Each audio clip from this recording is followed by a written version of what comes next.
Hello everyone, this is Juan Sarmiento and today is April the 22nd. Okay, I would like to show you some tricks here on the chart. So I'm gonna remove all drawings for now because I want to show you a few indicators, important line marks along the way. You can go as far back as you want on the chart, zoom out, and then you look at specific points that are strong. This is just a little technical analysis. Okay, select the tool that is price line and draw a line like this right at the top here back in September. Okay, that becomes a resistance.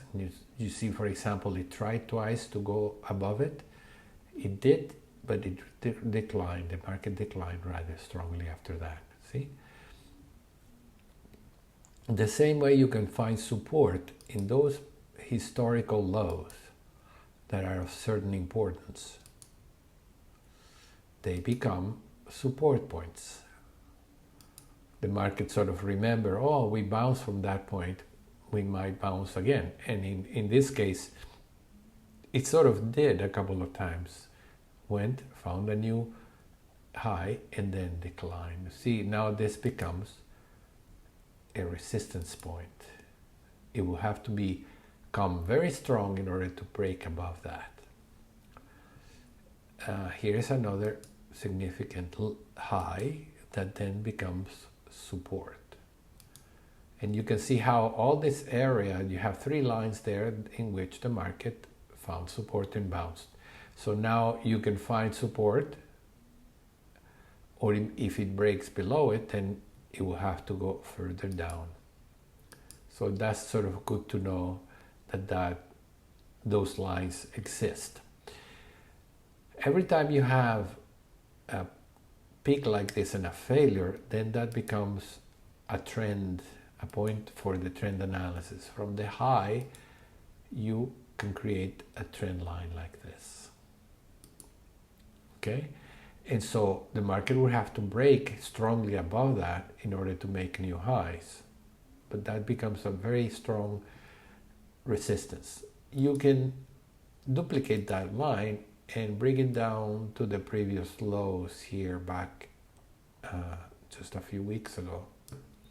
And then now you have a trend analysis. The markets should go between high and low in this trend, and if it breaks above it strongly, then the market would go to new highs. If it breaks below it, it would make new lows. And that's a way of knowing if you're in a bear market or in a bull market.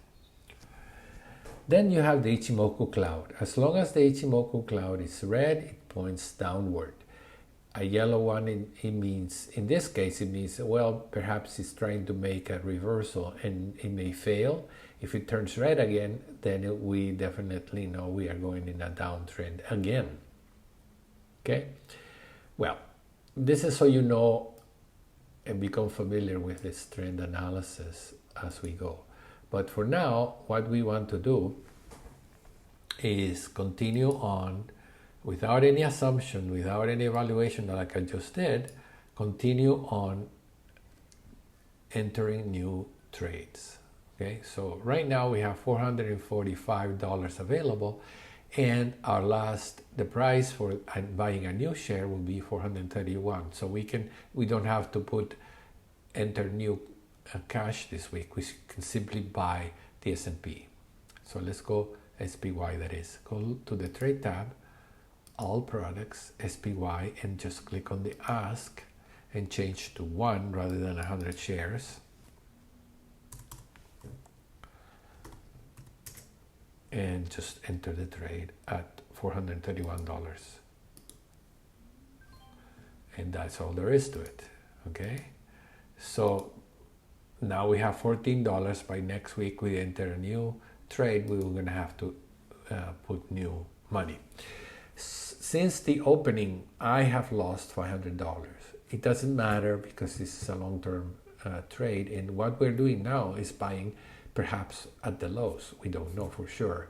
We can do the analysis we did, but we can't be certain that the market will go further down. If it does, we buy again at $400, and that will dilute our expense. Okay, that's all for today. Thank you very much for joining me, and see you next time. Bye-bye.